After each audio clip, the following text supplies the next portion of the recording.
Salut tout le monde et bienvenue à cette dernière capsule sur le chapitre 9 où est-ce que je vais aborder l'état liquide. En fait, ce qu'on veut dire ici, c'est comment les interactions intermoléculaires sont observables dans certaines propriétés des liquides. Donc, il y a quelques propriétés qui sont énoncées pendant la capsule et elles sont influencées par les forces intermoléculaires. Euh, la première, euh, la première propriété, c'est ce qu'on appelle la tension superficielle des liquides, qui est un phénomène de surface. Donc, ce qu'on peut observer à la surface d'un liquide, c'est que les molécules qui sont justement en surface vont avoir tendance à se resserrer les unes vers les autres, puisqu'elles ne peuvent pas s'en aller vers le haut pour échapper à l'attraction de leur voisine du bas. Donc, souvent, l'image que je donne ici, c'est que les molécules à la surface, c'est comme si c'était des ballons remplis d'hélium, rattachés par une corde, et si vous tirez sur la corde vers le bas, bien les ballons, si vous tenez aussi les cordes dans votre main, là, les ballons vont avoir tendance à se coller les uns sur les autres pour se resserrer. Donc, en surface, puisque les molécules ont un mouvement de translation qui est possible, mais il n'y a aucun mouvement vers le haut qui est possible, bien, ces molécules-là vont avoir tendance à se resserrer les unes sur les autres. Et plus les forces intermoléculaires sont grandes, plus la tension superficielle du liquide va être grande aussi. La tension de surface, c'est comme ça qu'on peut l'appeler des fois également. Ce qu'on essaie de montrer ici, c'est que les molécules du liquide qui sont à l'intérieur même de la phase liquide ont le degré de liberté d'aller vers le haut, vers le bas, vers la gauche et vers la droite. Ce qui fait que si elles se sentent serrées les unes sur les autres, elles peuvent toujours s'échapper en s'en allant vers le haut. Mais les molécules à la surface vont se faire resserrer les unes sur les autres et n'ont aucun échappatoire. Donc, ça va créer une surface qui est plus resserrée moléculairement parlant. C'est un phénomène qu'on observe, entre autres, quand on remplit un verre d'eau un peu trop et qu'on voit que l'eau déborde du bord du verre sans s'en aller sur le côté. Donc, c'est comme si l'eau avait une petite peau pour retenir le liquide là, au-dessus du verre. C'est quelque chose qu'on a vu aussi au laboratoire cette session-ci, quand on a rempli le pycnomètre et qu'on devait le faire déborder avec l'espèce de bulle sur le dessus pour pouvoir rentrer le bouchon du pycnomètre dedans. Bien, c'est la tension superficielle de l'eau là, qui permettait de voir cette bulle-là. Donc, c'est un phénomène qu'on peut observer comme ceci. Un autre exemple de ce phénomène, c'est ceci, comme vous voyez, là, c'est des insectes qu'on appelle communément les patineurs ou les patineuses, là, tout dépendant d'où est-ce que vous venez au Québec. Et c'est des insectes qui sont capables de flotter sur l'eau, mais ce n'est pas nécessairement flotter qu'ils font.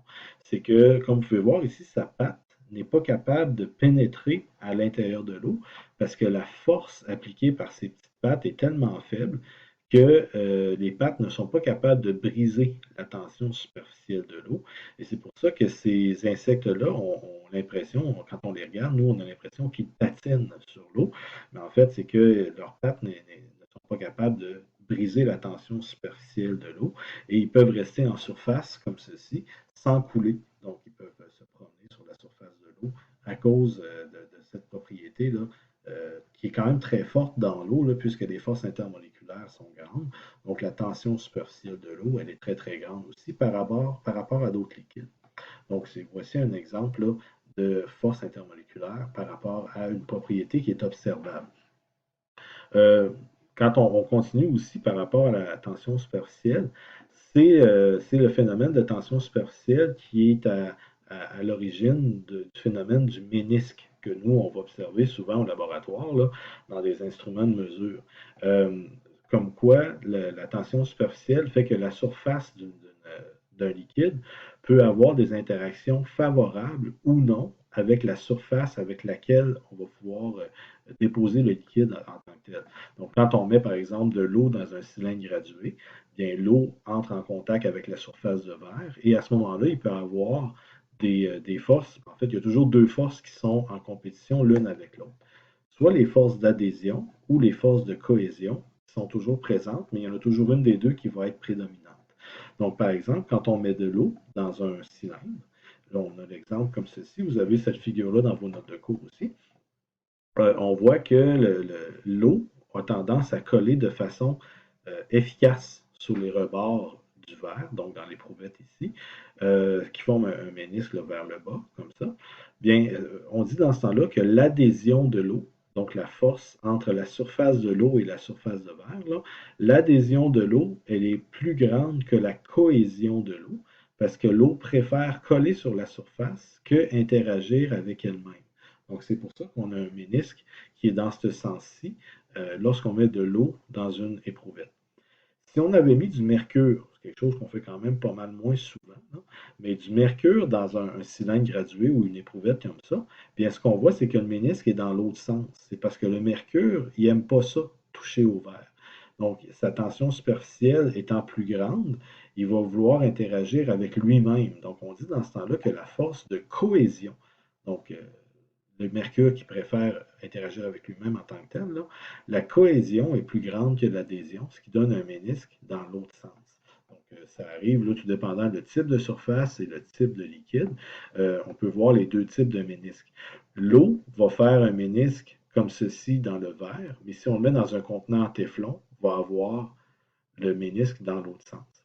D'ailleurs, on va pouvoir utiliser là, cette particularité de l'eau avec le téflon en tant que tel sur d'autres dans d'autres applications. Là, ici, c'est encore une surface de verre.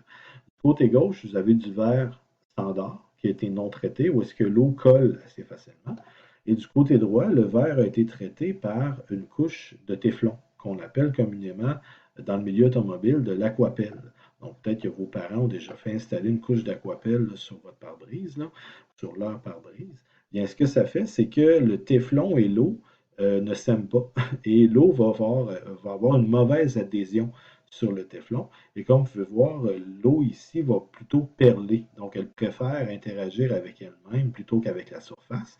Et ce que ça a comme conséquence, c'est que l'eau va facilement glisser à cette surface-là. La traduction dans notre vie tous les jours, c'est qu'un pare-brise d'auto qui est traité à l'aquapelle, bien, on va avoir beaucoup moins besoin de partir les essuie-glaces souvent pour enlever que ce soit de l'eau ou autre chose en hiver. Là, ça va décoller beaucoup plus facilement. Le traitement aquapelle a d'ailleurs été développé dans le milieu de l'aviation parce que les avions de ligne, quand ils sont en haute altitude, mais qu'il y a beaucoup d'eau qui s'accumule dans les pare-brises, mais ils ne peuvent pas avoir d'essuie-glace, eux autres, là, parce qu'ils vont arracher à cause de la force du vent.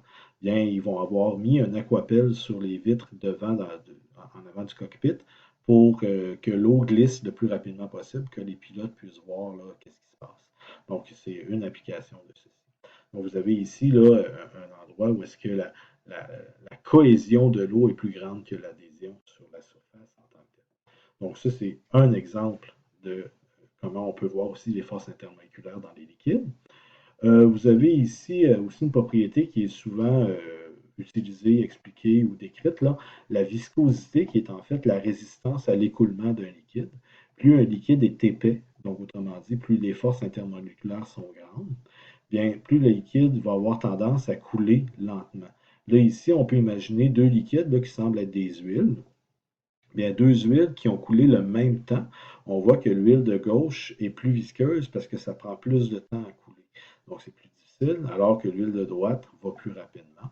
Donc, le côté gauche ici est une huile plus visqueuse. Et pourquoi? Parce que probablement les molécules sont plus grandes à l'intérieur et il y a plus de force intermoléculaire. Donc, vous ferez le test à la maison. Si vous avez de la mélasse, ça fait exactement la même chose, là. Ça coule beaucoup moins rapidement que de l'eau. Ça coule même moins rapidement que du sirop d'érable, là. Donc, la viscosité, ça a rapport à l'intensité des forces intermoléculaires qui ont rapport à la grosseur des molécules. Une dernière petite chose, je vais vous parler entre autres des structures et de la propriété de l'eau. Il n'y a pas de texte ici, là. C'est juste pour vous montrer deux images. L'eau est spéciale en tant que telle parce qu'elle a une structure moléculaire dans laquelle il va y avoir beaucoup d'interactions intermoléculaires en tant que telle. Vous avez ici la figure de l'eau liquide, où est-ce que les molécules vont s'orienter pour favoriser les interactions intermoléculaires, là, mais on voit que c'est un peu pêle-mêle. Il n'y a pas vraiment d'organisation précise là-dedans. Donc, de l'eau liquide, les molécules d'eau sont très, très proches les unes des autres. Mais quand on fait geler de l'eau, je ne sais pas si vous avez déjà expérimenté ce genre de problème-là, mais quand l'eau gèle, la plupart du temps, elle va prendre de l'expansion. Ce qui fait que des tuyaux qui gèlent en hiver, des tuyaux d'eau, avoir tendance à fendre parce que l'eau va prendre de l'expansion et va faire exploser les tuyaux. Si vous oubliez une bouteille d'eau en verre à l'intérieur d'un congélateur ou une bouteille de bière pour ne pas nommer, ben, vous allez voir que si la bouteille explose, ça fait un beau dégât à l'intérieur d'un congélateur lorsque la bouteille lâche en tant que telle. Pourquoi ça fait ça? C'est que si l'eau liquide est un petit peu désorganisée comme ça, l'eau solide est extrêmement organisée dans l'espace. Pourquoi? Parce que lorsqu'on force les molécules d'eau à arrêter de bouger et à s'organiser avec une basse température, ils vont utiliser les ponts hydrogènes de la molécule d'eau pour s'organiser en hexagone, comme ceci. Et comme vous pouvez voir, il y a des espaces très très nets qui sont créés entre les systèmes de molécules d'eau. C'est à cet endroit-là que l'eau prend de l'expansion lors de la congélation et ça donne une propriété qui est très très unique à l'eau en tant que telle, c'est que la glace flotte sur l'eau. Ce qui n'est pas le cas de beaucoup d'autres substances, dans le sens que si on prend du fer solide et du fer liquide, bien d'habitude le fer solide va couler dans le fer liquide. Si on prend de l'eau solide, de la glace, bien ça flotte sur l'eau liquide, ce qui fait que lorsqu'on arrive en hiver, nos lacs vont geler à partir de la surface et non pas à partir du fond, ce qui fait que la glace va faire une couche protectrice à la surface du lac, ce qui va préserver la vie à l'intérieur du lac pendant l'hiver. Donc, si on y pense, si le lac gelait à partir du fond, la vie ne pourrait pas survivre dans un lac gelé à partir du fond. Hein. J'imagine que tous les poissons et les plantes mourraient là-dedans. Là. Donc, le fait que l'eau solide flotte sur l'eau liquide, bien, ça nous donne la capacité de survie pendant l'hiver. C'est probablement aussi une propriété qui fait que l'eau est tellement précieuse. Là, la propriété qui fait que la vie peut apparaître sur Terre, c'est que la vie est protégée par grand froid par les couches de glace qui sont au-dessus des étendues d'eau. Donc, ça, c'est une propriété intéressante. Là. Et aussi, ben, on voit très bien que l'eau prend de l'expansion. Hein, il y a des espaces qui sont créés. Donc, c'est ça qui fait que les tuyaux, les bouteilles vont exploser lorsque l'eau gèle à l'intérieur. Et une dernière petite chose, c'est que, comme vous pouvez voir, la structure qui est formée ici est hexagonale. Hein, c'est à 6 côtés. Bien, ceci, c'est vraiment pas étranger au fait aussi que les flocons de neige ont toujours 6 branches, puisque l'eau, quand elle commence à geler, commence à grandir en 6 côtés, 6 directions différentes comme ça, et ça va former éventuellement les 6 branches du flocon de neige qui va toujours être là, faite à partir d'un hexagone à cause de la structure de l'eau en tant que telle au niveau moléculaire.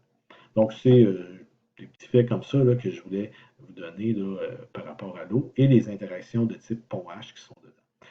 Ceci termine notre session. Donc, je vous félicite d'avoir eu le courage de terminer votre cours dans les situations exceptionnelles où est-ce qu'on est. Et j'espère qu'on va se revoir au cégep dans des situations beaucoup plus heureuses. Donc, j'ai hâte de vous voir et on se dit bonjour et à la prochaine.